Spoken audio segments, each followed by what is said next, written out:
بسم اللہ الرحمن الرحیم۔ آج کا ہمارا موضوع ہے پیغمبر اکرم صلی اللہ علیہ وآلہ وسلم کے شیعہ صحابی۔ اس موضوع کو پیش کرنے کی ضرورت اس لیے پیش آ رہی ہے کہ آج علمی یتیم اور سیاسی یتیم مولویوں نے اپنی شہرت کا ایک ذریعہ بنایا ہوا ہے کہ شیعہ کو بدنام کرنے کے لیے یا شیعہ کے خلاف کچھ کہنا ہے تو اس کے لیے کہہ دو شیعہ صحابہ کو نہیں مانتے۔ ہماری پہلے بھی ایک ویڈیو موجود ہے جس میں عرض کیا ہے کہ شیعہ صحابہ کو کیا مانتے ہیں، اور ایک اور ویڈیو بھی انشاءاللہ ہم ریکارڈ کرانے لگے ہیں، وہ ہے نہج البلاغہ میں صحابہ کا مقام۔ تو پہلے تو یہ ہے کہ دیکھیے صحابہ کا مقام کیا ہے، صحابہ کی تعریف کیا ہے، اور اس پہ گفتگو ہوگی۔ لیکن یہاں یہ عرض کرنا چاہتا ہوں کہ شیعہ کا اگر آپ معنی دیکھیں، جیسے فلک و نجات میں بڑی تفصیل سے بہت سارے حوالوں سے انہوں نے لکھا ہے کہ شیعہ کا معنی کیا ہے۔ قرآن مجید میں بھی شیعہ لفظ اسی کے لیے استعمال ہوا ہے، کسی کے تابعدار، کسی کے گروہ کے افراد، کسی کے پیروکار، کسی کے حبدار۔ ان 3-4 جملوں میں شیعیت کا کل مفہوم سماتا ہے۔ تو اب اگر شیعہ کا ایک معنی لے لیا جائے کہ علی علیہ السلام کے حبدار، اگرچہ ہمارے جیسے گناہگار جو ہیں وہ لیکن دعوے دار تو ہیں، اور کسی اور کو جناب امیر المؤمنین پر بعد از نبی فضیلت نہیں دیتے، یہ ایک ہمارا دعویٰ ہے، اگرچہ ہم کس حد تک اس پہ پورے اترتے ہیں لیکن ہمارا دعویٰ ہے۔ اس لیے شیعہ کا اگر معنی کیا جائے کہ حبدار علی، تو اصحاب پیغمبر میں ایک بڑی تعداد حبدار علی ابن ابی طالب ہے۔ حبدار کیا، جنہوں نے علی کے لیے اپنی جانیں بھی دی ہیں، اور سر کٹوا کے دشمنوں کے ممبروں پہ بھیجے گئے اور دشمنوں کے تختوں پہ رکھے گئے۔ یہ سلسلہ ایک حبداران علی کا ہے، وہ اب ہم عرض نہیں کرنا چاہتے، تفصیل میں نہیں جانا چاہتے۔ لیکن یہ ہے کہ دیکھیے صحابہ حقیقت میں ہوں ہی گے وہی جو شیعہ ہیں، اس لیے کہ حدیث ثقلین کو دیکھیے، انی تارک فیکم الثقلین۔ میں بلکہ یہاں 1-2 چیزیں عرض کر دوں کہ اصحاب پیغمبر اکرم کی تعریف میں اگر آپ دیکھیے کہ رضی اللہ عنہم ورضوا عنہ رحماء بینہم اشداء علی الکفار، یہ ساری تعریفیں ہیں جو قرآن مجید نے اصحاب نبی کی ہیں۔ اور پھر مثلا صحابہ کو جنتی کہا گیا ہے، صحابہ کو فائزون کہا گیا ہے، لیکن اس میں آپ اگر گہرائی میں جائیں گے تو یہ تعریفیں تبھی ہوں گی جب اس میں محبت علی ہوگی۔ بڑے اعتماد کے ساتھ کہہ رہا ہوں کہ یہ ساری تعریفوں کے مصداق اس وقت بنیں گے جو پیغمبر اکرم کے اس فرمان کو ملحوظ خاطر رکھیں گے۔ ہم تفصیل میں تو نہیں جا سکتے، لیکن یہاں 1-2 چیزیں عرض کروں۔ مثلا اگر آپ کہیں کہ رضی اللہ عنہم ورضوا عنہ، تو آپ جا کے دیکھیے سوائے کہ محرقہ میں ایک حدیث نقل کی گئی ہے، یا علی انت و شیعتک راضین مرضیین، آپ کے شیعہ وہ ہیں جن پہ خدا راضی ہے، وہ خدا پہ راضی ہوتے ہیں۔ اور اس کو بڑی تفصیل سے لکھا ہے جناب مرحوم محمد حسین کاشف الغطاء نے اپنی کتاب اصل الشیعہ و اصولہا کے صفحہ 39 پہ یہ بحث ہے، میں تفصیل میں نہیں جاتا۔ تو رضی اللہ عنہم ورضوا عنہ یہ تعریف ہے صحابہ کی، اور پیغمبر اکرم فرماتے ہیں یا علی انت و شیعتک راضین مرضیین، یعنی رضی اللہ عنہ ورضوا عنہ کا مصداق کوئی تبھی بنے گا جب شیعہ علی بنے گا۔ اور پھر جناب پیغمبر اکرم نے اصحاب کو، اور خود قرآن مجید نے اصحاب کو فائزون کہا ہے، اور پیغمبر اکرم علی امیر المؤمنین سے یہی فرماتے ہیں، اور اس حدیث کو بھی بہت سونے لکھا ہے کہ یا علی انت و شیعتک هم الفائزون یوم القیامہ۔ اور تیسری چیز جو صحابہ جنتی ہیں، تو ہم کہتے ہیں جو صحابہ کے اس معیار کی حفاظت کرتے رہے، اور چونکہ بہت سارے احادیث میں، بہت ساری تاریخوں میں یہ بات واضح ہے کہ مرتد ہوئے بعض۔ البتہ یہاں یہ عرض کرتا جاؤں کہ شیعہ کے گزارش یہ ہے کہ شیعہ کے عقیدہ صحابہ کو جاننے سے پہلے جوانوں سے، اور اہل سنت جوانوں سے، اور بالخصوص جو ناسبی مولویوں کے ہاتھوں آئے ہوئے ہیں جوان، ان سے یہ گزارش ہے شیعہ کی چند کتابیں پڑھ لیں کہ شیعہ کا عقیدہ اصحاب کیا ہے۔ اب وہ افراد بھی شیعہ کے خلاف باتیں کرتے ہیں جن کو 3 سے چوتھا صحابی کا نام نہیں معلوم، یا زیادہ زیادہ 4 جو ہیں وہ 5 افراد کے نام ہیں، اور لاکھوں کے جو صحابی تھے ان میں سے کسی کا معلوم ہی نہیں ہے۔ دیکھیے عزیزان، سب سے بڑا اجتماع پیغمبر اکرم کی زندگی کے آخری ایام میں غدیر خم پہ ہوا، جہاں مشہور یہ ہے کہ 1,25,000 یا 20,000 اصحاب موجود تھے، اور وہاں جب جناب پیغمبر اکرم نے صدا بلند کی من کنت مولا فہذا علی مولا، تو صحابی، وہ صحابی جس کو کمال صحابیت حاصل ہے، اس میں ایک شرط یہ ہے کہ وہ علی کو مولا مانے۔ اور حضرت عمر کا یہ فرمان بڑا مشہور ہے کہ غدیر میں کہا تھا یا علی آپ آج سے ہر مومن اور مومنہ کے مولا ہو گئے ہیں، بخن بخن لک یبن ابی طالب۔ اب یہ چیزیں جو ہیں وہ جس کا مولا علی ہوگا وہ حقیقت میں صحابہ کی اس بلندیوں پر فائز ہوگا۔ لہذا ان چیزوں کو جاننے کے لیے یہ میں گزارش کروں کہ پھر شیعہ صحابہ کے نام کیا ہیں۔ پہلے مرحلے میں وہاں دیکھیے جب جناب امیر المومنین بیعت خلیفہ اول کا انکار کرتے ہیں، گھر میں بیٹھتے ہیں اور بیعت پر مجبور کرنے کے لیے دروازے پہ لوگ آتے ہیں، تو اس وقت جو اصحاب پیغمبر جناب امیر المومنین کے پاس موجود تھے 9 یا 11 افراد، ان کو تو جا کے کم از کم دیکھ لیجئے کہ ان کے اسماء کیا ہیں۔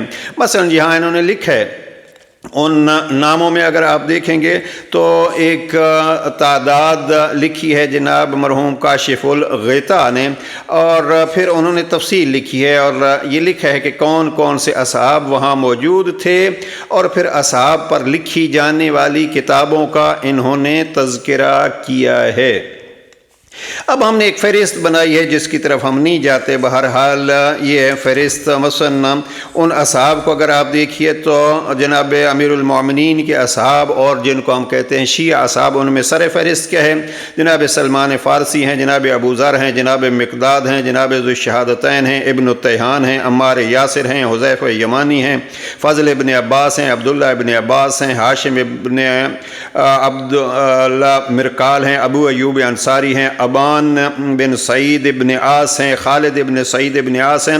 یہ خالد ابن سعید ابن عاص جو ہیں یہ اموی خاندان سے ان کا تعلق ہے، اور جب بیعت لینے کے لیے آئے تھے مسلمان دروازے علی پہ، تو یہ خالد ابن سعید بھی ان 9 افراد میں سے یا 11 افراد میں سے تھے۔ اب یہ افراد ہیں اور میں نہیں تفصیل میں جاتا۔ دیکھیے یہ ایک کتاب ہے جس کو جناب سعید رشید زم نے لکھا ہے، رجال حول علی ابن ابی طالب، اور اس پہ مقدمہ ہے علامہ باقر شریف کرشی کا، بہترین کتاب ہے۔ اس میں انہوں نے سینکڑوں افراد لکھے ہیں جو اصحاب پیغمبر ہیں، شیعہ علی ہیں۔ اب ان میں حجر ابن عدی کو انہوں نے لکھا ہے، عثمان ابن حنیف کو لکھا ہے، ادی ابن حاتم طائی کو لکھا ہے۔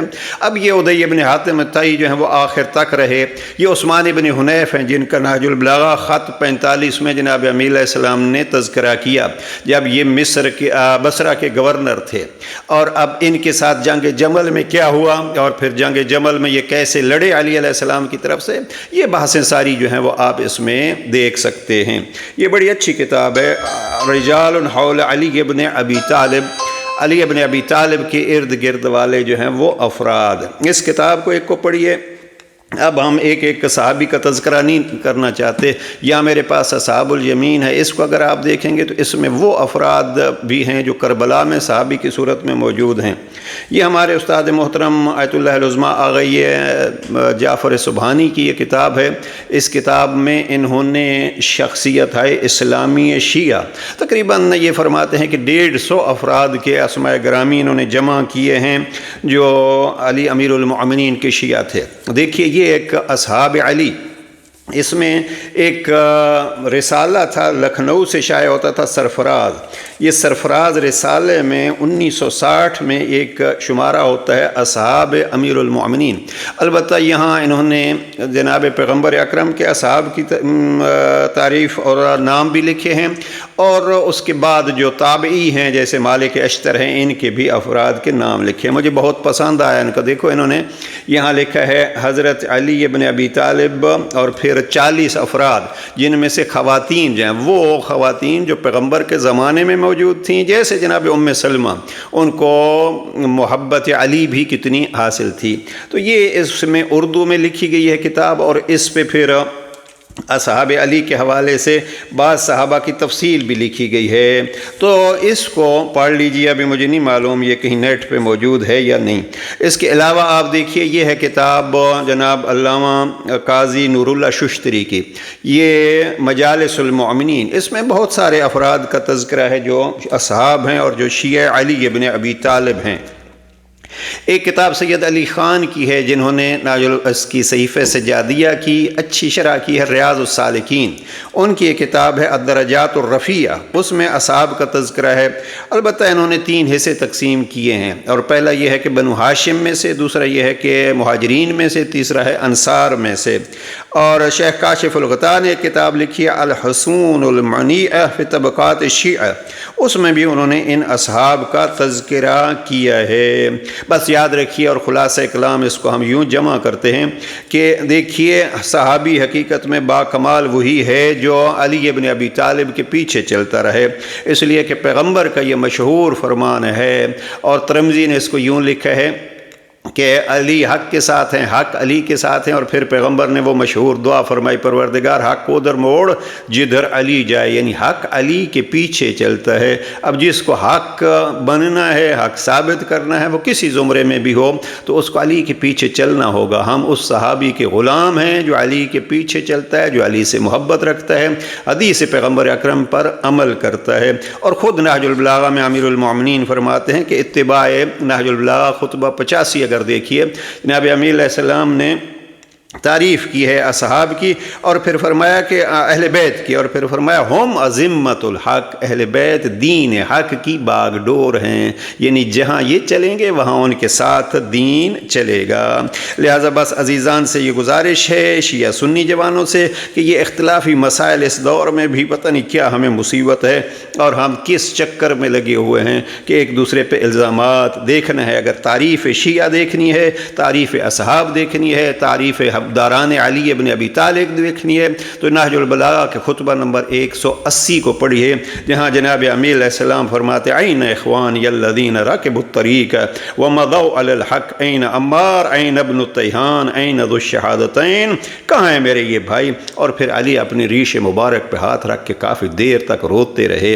آئیے کوشش کریں اس دور میں، یہ دور ہے مسلمانوں کے اتحاد و اتفاق کا. مجھ سے اگر پوچھا جائے ایک بہترین، میں آج چند دنوں سے اس واقعے کو دیکھتا ہوں تو بار بار دیکھتا ہوں، اور جوانوں سے یہ بھی گزارش ہے. دیکھیے اس وقت مسلمانوں پہ جو سب سے بڑا ظلم ہو رہا ہے وہ ہو رہا ہے اسرائیل کے ذریعے سے یہاں غزہ میں اور فلسطین میں. اب فلسطینیوں کا ہیڈ جو اپنے 3 بیٹے قربان کر کے، اسماعیل ہنیہ، جب اس وقت کے ایک شیعہ مجتہد کے سامنے آتے ہیں، آیت اللہ العظمیٰ آغا خامنئی کے سامنے، میں شیعہ سنی جوانوں سے یہ کہوں گا یہ ضرورت ہے اتحاد کی، اور وہ ہیں ہمارے بزرگ. کس طریقے پہ آیت اللہ خامنئی نے جناب اسماعیل ہنیہ کو اپنے گلے سے لگایا، اور وہ کیا قرآن مجید کی آیات ان کے سامنے پڑھ کے ان کو تسلیاں دیں، اور کس طریقے پہ اسماعیل ہنیہ نے یہ کہا کہ میں غزہ کے ان مظلوموں کی طرف سے تعزیت پیش کرنے آیا ہوں. یہ ہے شیعیت اور سنیت. اب اگر کوئی ناسبیت و خارجیت درمیان میں آتی ہے تو آپ کا کام ہے اس کو رد کرنا، اور انشاءاللہ اسی انداز سے یہ اتحاد و اتفاق بڑھے گا جیسے اس ملاقات میں ہوا ہے.